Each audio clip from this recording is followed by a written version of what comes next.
as we enter the 9th Senate, more of oversight. And you still, when you talk about oversight, the legislature should know that it is independent. They should make 21st century laws. Have an independent parliament that will checkmate the excesses of the government. Parliamentary reporters speaking to Channels Television on what they expect from the 9th Senate. A lot rests on the 9th National Assembly to provide leadership, effective oversight, and people-centered legislation. This may be the reason why the Senate is setting a legislative agenda for the next 4 years. The agenda is presented during Thursday's plenary, and it is coming at a time when the nation is experiencing an underperforming economy, security challenges, and a dissatisfied citizenry. Key aspects of the agenda include review of its Standing Rules 2015 to continue legislative business of the Senate, which remains undetermined at the close of a session or life of the Senate. Anti-corruption legislation to ensure quick dispensation of justice in corruption-related cases, effective and well-planned oversight of government MDAs to expose corruption and inefficiency, constitution amendment, electoral reform, strengthen legislation to protect women from violence and all forms of abuse. Lawmakers spent the entire day debating how to use this agenda to fight corruption, create employment, and secure the lives of Nigerians. If we do not achieve local government financial autonomy, Mr. President, the issue of poverty, the issue of security, the issue of all the issues we are raising today will not be curbed. I would like to recommend that we should start that sectoral reform and intervention beginning with the agricultural sector intervention, which will be focusing on national food security as a key priority. We cannot be having 30% recurrent capital expenditure, 30% capital and 70% recurrent. It's not going to work, and that is why nothing is going on. We are here to make a very positive difference in the lives of Nigerians. We want to make our country better. The Senate plans to set up a committee which will periodically remind it of its commitments as a way to ensure that it complies with its legislative agenda. Linda Kibi, Channels Television News. To make life better for Nigerians.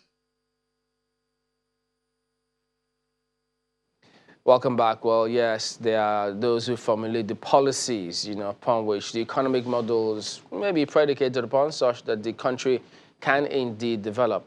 Well, we'll have two gentlemen here with us in the studios. Senator Tilley Gyado, OFR, a Second Republic senator. He's a former delegate to several constitutional conferences that we've held in this country. He joins us, also a former presidential flag bearer. He joins us from our studios in Abuja. Senator, thank you for joining us this morning. We also do have Honorable... Thank you very much. Yes, we also have Honorable Patrick Ikhariale, who is a former chairman, House Committee on Power, also there in our studios in Abuja. Thank you for joining us as well, Honorable Ikhariale.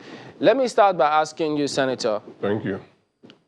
People look through the policies, the activities of politicians. For instance, now they're talking about this legislative agenda for the Senate, House of Reps, equally. But at the end of the day, the big question usually is, what is it that is part of all the processes, the programs, the policies, the agenda that they set or will set, that it never really gets to affect or improve the lives of a lot of people? Because largely, they just think, they don't just see that connect. What are people missing, Senator? Well, we must change our attitude. As a nation, we must change our attitude. It's an attitudinal problem. You may make all the laws in the world. You may do whatever you want. But the people for whom you make these laws must equally participate in the implementation of the laws. And if the laws are for good governance, the people must also have less of criminality. There's a lot of problem in this country. As we speak along in this program, I will attempt to highlight some of the problems. But basically, it's crime, corruption. These are the things militating against good legislation.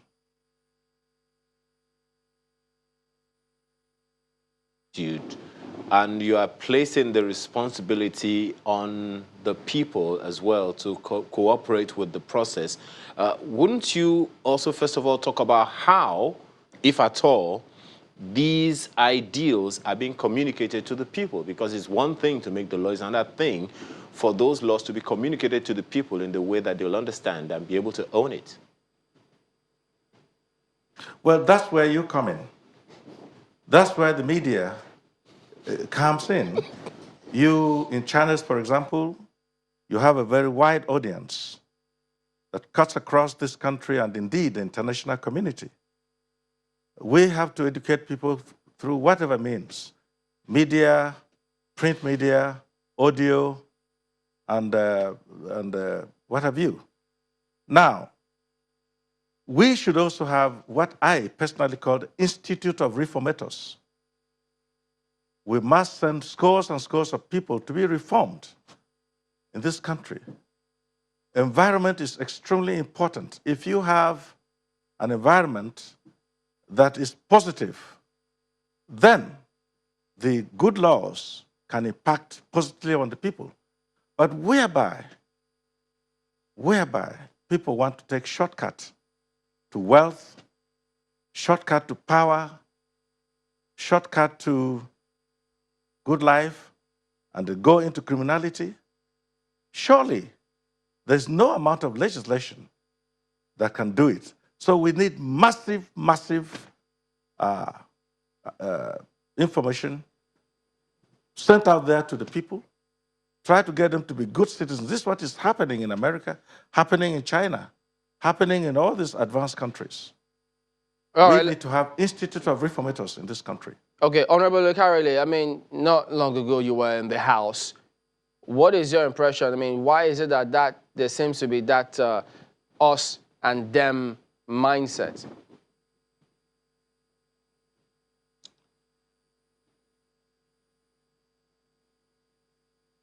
Thank you, Chamberlain, if I got it right. It's a function of understanding. The legislative arm of government, by its very nature, is a prescriptive arm. By that I mean, this is what comes out of the legislative arm that the executive is supposed to execute, and where there is dispute between the arms of government or individuals, the judiciary comes in. By the very nature of the operation of the legislature, it is the arm of government that is supposed, by definition, closer to the people, and that is why we talk about not just constitutional democracy, participatory democracy. But we have a situation where there seems to be alienation between, or a gap between the legislature and the people. And this is, predicated upon the fact that there is this feeling, that they are not, usually carried along in terms of, laws that are being made.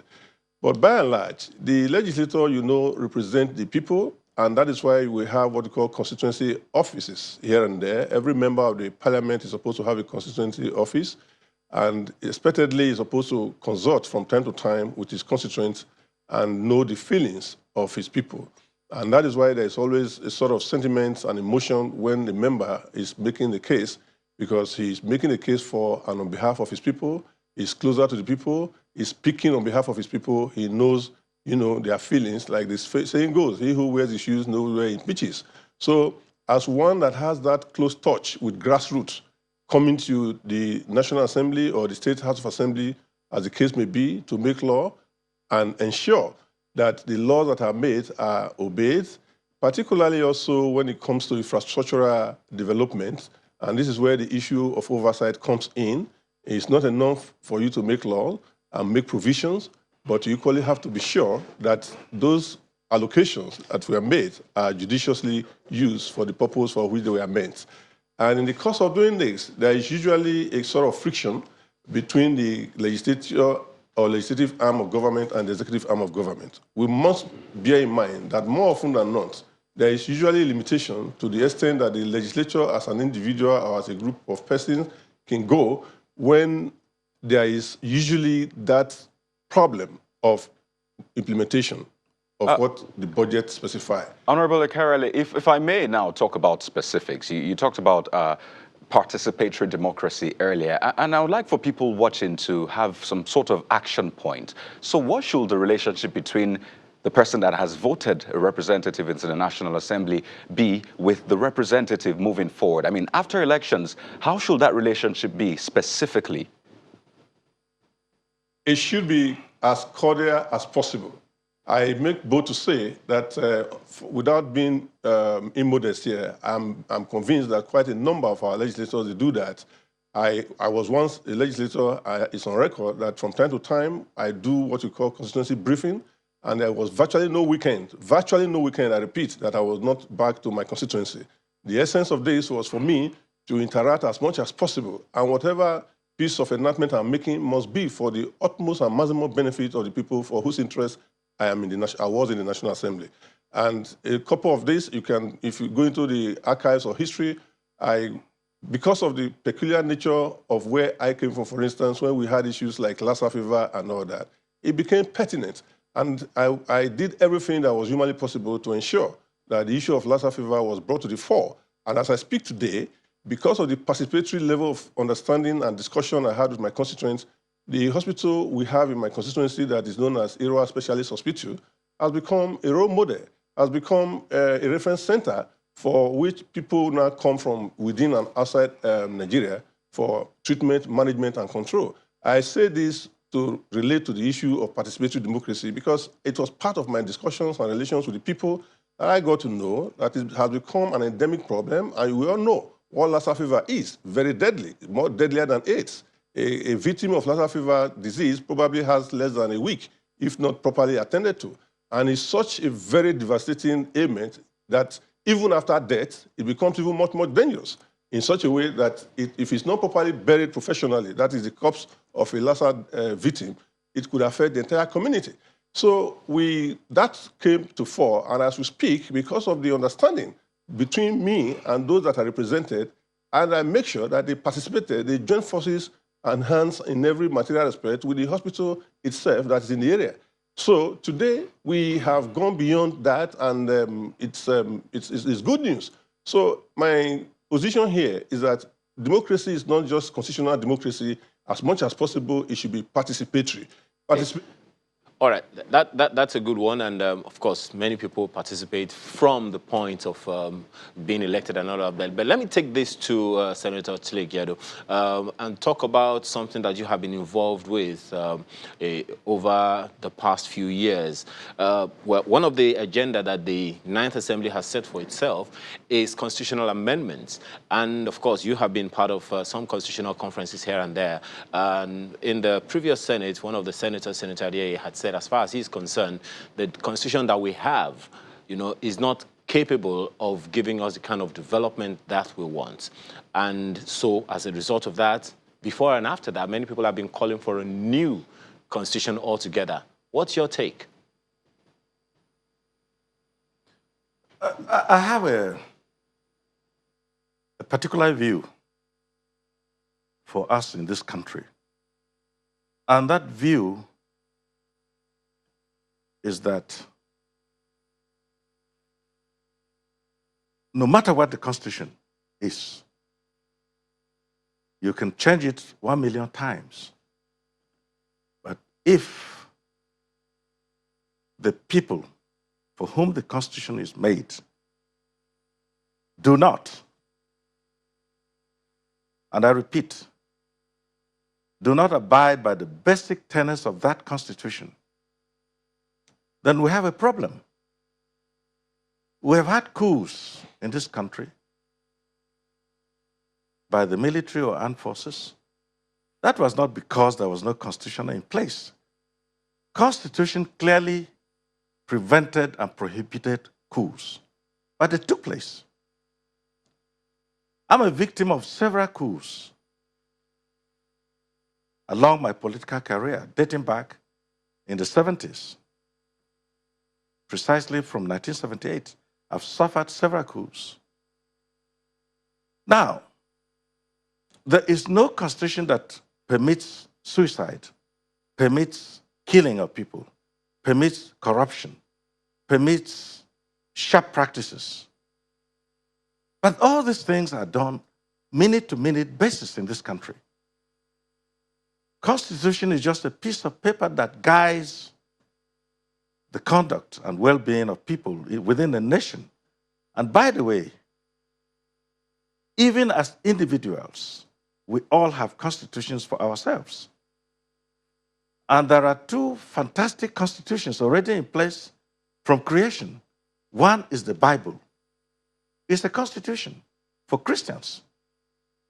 And the Quran is also a constitution for Muslims. There is no constitution in the world that can be beyond and better than these two holy books. The Hindus have their constitution, and even native doctors have their own constitutions. So, Senator, you are laying this at the foot of the people, and that's fine. But the laws there are laws because it's assumed that some people will want to go off tangent, and that's why we have security officials, that's why we have lawyers, that's why we have the judicial system and all of that. So it's a given that sometimes some of these things will happen. So the Constitution, the people, the systems have preempted that. But in the context that we have now is the fact that people are calling for a new constitution. Okay, so you have been part of conferences, constitutional conferences, but what's your opinion about that? Do you think we should have a new one, or do you think what we have is okay? You see, substantially, what we have can take us a very, very long way. But as you know, as you develop along as a nation, there comes a time that you must stop and look at certain things that have occurred and adjust accordingly. That is what it is to be dynamic. That's what it means to have a dynamic democracy. Democracy is not static. There's nothing in this world that is static. Therefore, constitution, like any other thing, can and must be adjusted according to situations that arise as we move along as a nation. For example, if you look at Britain, what constitution does Britain operate? Maybe it's just a few pages of paper, the dogma. But they adjust situations as they move along. They go to the parliament, they debate these situations, and they update ways and means of living as a nation. Look at the United States. Have you ever taken a look at what is the so-called Constitution?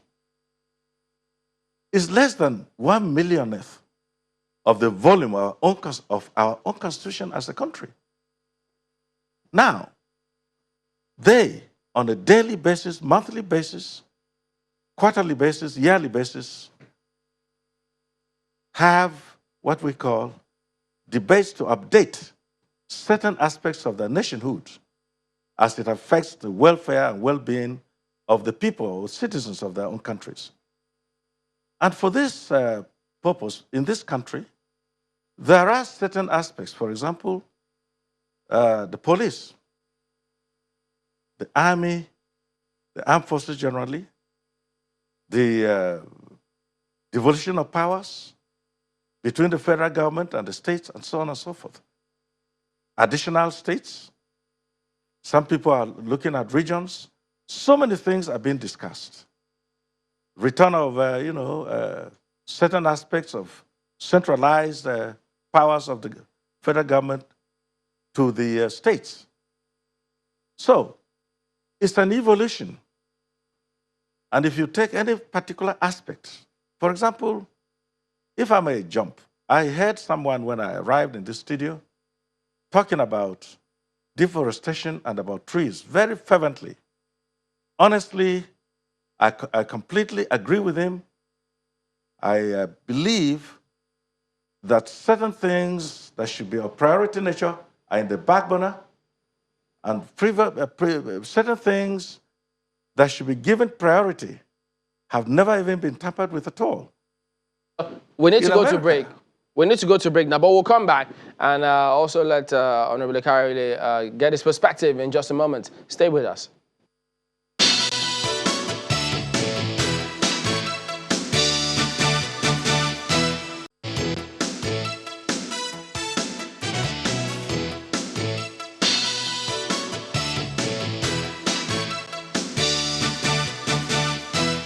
Welcome back. It's our concluding moment. Yes, but Honorable Ikhariale, let me ask you this because, you know, the 8th Senate did pass this Electoral Amendment Bill number 6/2010 of the 2017, and which had to do with the Electoral Act, the elections, voting, improving what we did last time out. But at the moment, I'm not sure National Assembly had broached that topic. But there are those who also think that they have this impression that the 9th Assembly, well, perhaps tied to the apron string of the presidency. How do you suggest they wean themselves of this impression for those who have it, and can they ever do that? It's not impossible, but first and foremost, let's look at what the issues are relating to the Electoral Acts and the amendment, that the consequential amendment. Yes, in the 8th Assembly, attempts were made to do some amendment to the Electoral Act, first, second, third, and on the 4th occasion. And on each of these occasions, they were returned unassented to by Mr. President for one reason or the other. And if we want to move forward from where we are today, I think it has become of common concern to all, from all political observers and analysts, that indeed the Nigerian electoral laws need to be taken a second look at, particularly as it relates to the smart card reader and, you know, admissibility of the electronic aspect of it. Be that as it may, I want to, you know, speak on the fact that yes, we need the amendment, we need the use of electronic means in our elections, so I mean, that we need to go into. But the booby traps that exist there lies on what we heard the INEC chairman did say before the 2019 elections, which is that to rely on the use of smart card reader generally, it means that there's a presupposition that the entire length and breadth of Nigeria has the capacity to, you know, be electronically monitored, or use of telephone and other means. His argument was simple, that we do not, in some places, we don't even have up to 2G, not to talk of 3G. And if that happens, it simply means that in some places, elections will be conducted manually, and in other places, it will be conducted electronically. And that will not give room for uniformity. So it became an issue, and that we saw the fallout in what just happened in the judgment that took place about a week or two ago, where the court has to fall back to what happened exactly in the case of 2015, what happened in Rivers, Akwa Ibom, and some other states in relation to whether or not the Electoral Act has been so amended to make the electronic aspect of it become part of our laws. The amendment that was even made, as we are talking about, that was sent to Mr. President, which is particularly, I think that's specifically section 49(1) and 2. Yes, why section 49(1) agrees and recommended the use of electronic means, which is a smart card reader, the subsection 2 equally gave INEC opportunity to decide whether or not to use the smart card reader or not. And I believe that if we must get through this problem, there must be a very definite statement and position giving INEC little or no opportunity to vary, to tinker, or to do what it seems best in the circumstance other than what the law specifies. All right. So I would suggest that the amendment itself, a second look should be given to that clause 2, I mean 49(2), that gives INEC a sort of leverage. All right then. All right, Honorable, we appreciate your perspectives. Honorable Patrick Ikhariale, former chairman, House Committee on Power, as well as Senator Jack Tilley Gyado, OFR, Second Republic politician, and former delegate to several constitutional conferences. Gentlemen, thank you both for coming on this morning. Well, that is the show today. We thank you all for watching. Yes, you could keep your comments coming through. We'll see you tomorrow. I'm Chamberlain Uso. I'm Gyado Okikiolu. And I'm Ayo Makinde. Have a wonderful day. The views and opinions expressed by guests on this program are those of the maker and do not reflect the views, opinions, and endorsement of Channels Television.